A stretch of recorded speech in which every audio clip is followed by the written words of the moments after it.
I, Donald John Trump, do solemnly swear. I, Donald John Trump, do solemnly swear allegiance to all Americans. We are one nation, and their pain is our pain.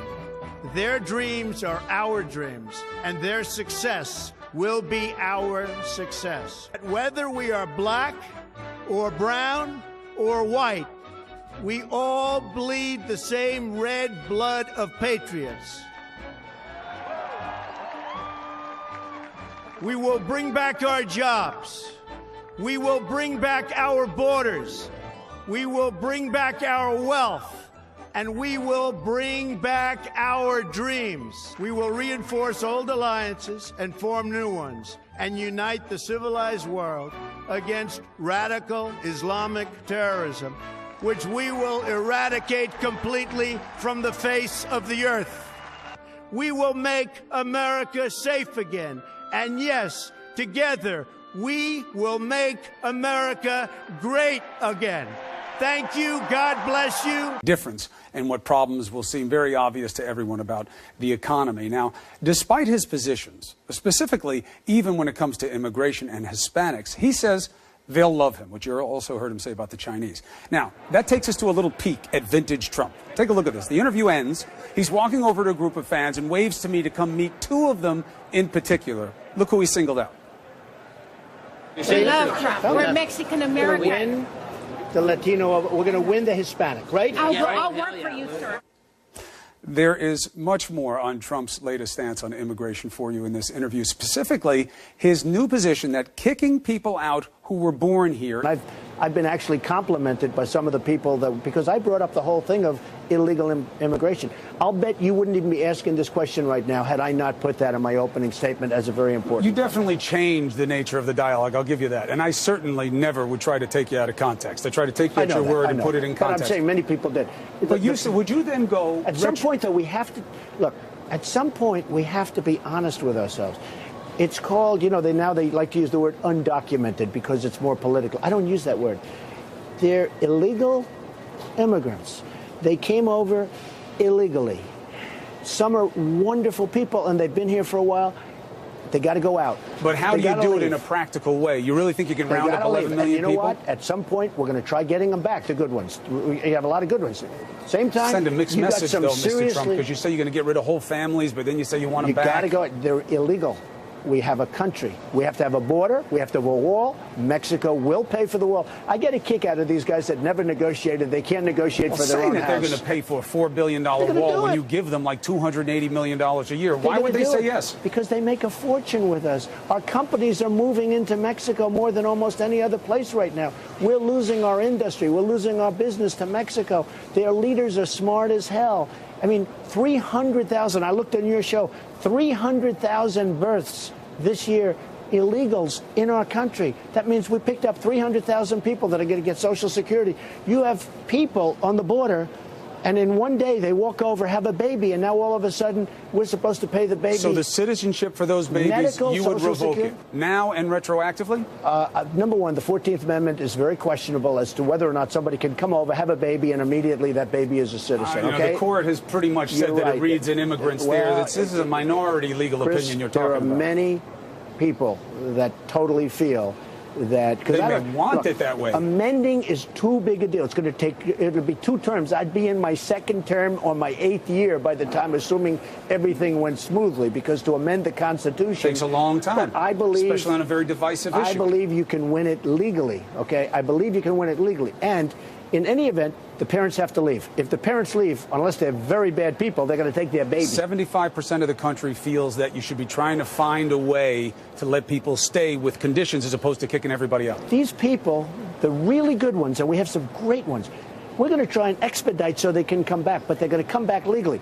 Let me tell you, when you look at Baltimore, when you look at Chicago, when you look at the crime that's going on, you have some of these people are illegal immigrants. I mean, they're illegal. They've come into the country. They're gang members. They're the toughest of the group. They're tough. Some are bad, but you know most of them coming in here to fight for the dream. I'd get them out before I start building the wall, and I will start building that wall soon.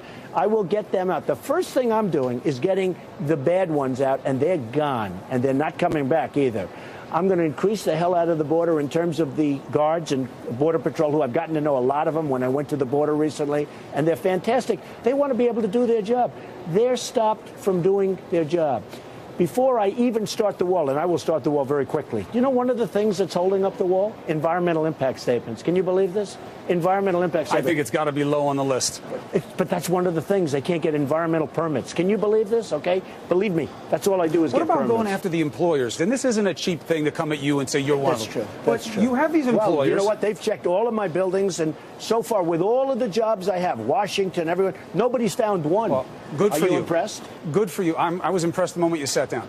What I'm saying is you have these employers, the agro companies, the other big manufacturers, they take them in because it's cheap labor.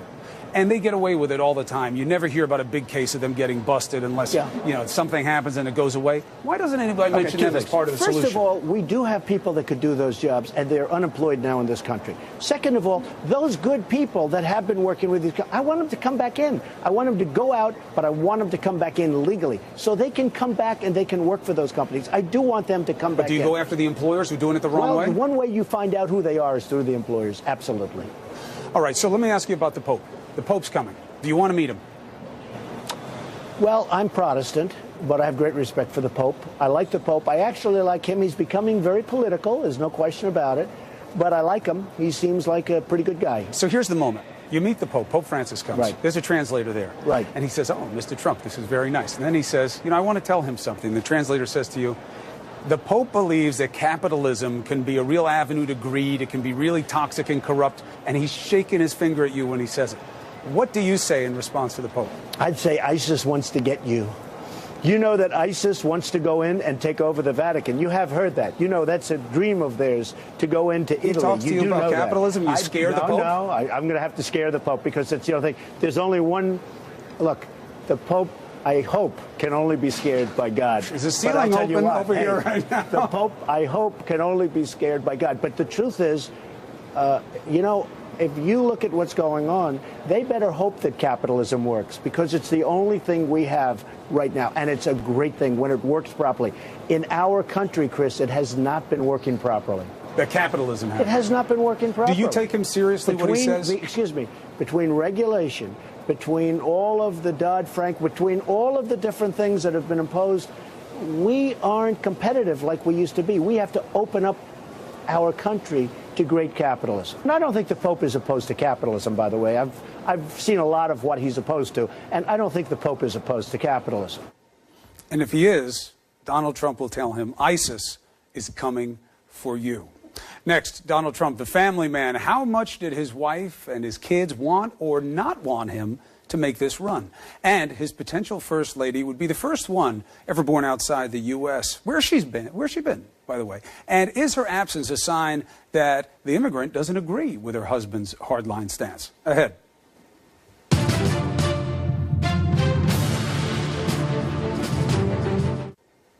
As you see all the time, politics is hard on a candidate. But you know what? It's often even harder on their loved ones. Is Donald Trump worried about his family? And where's his wife been? Here are his answers. The family. Your kids do great. Everybody says you raised them well. They're making their own paths. Have you thought about what it'll mean for your kids? Because you know it's a lot of, even being Trump's kid is something. Well, for my family generally. I mean, but do you think about, man, this is going to be a lot on them? I sat down with them. I told them, I said, I don't know. This is months ago. And, but actually, now you're in a very different place. My wife said something very interesting. She's my pollster, okay? She said, if you actually announce, you're going to win. I said, what?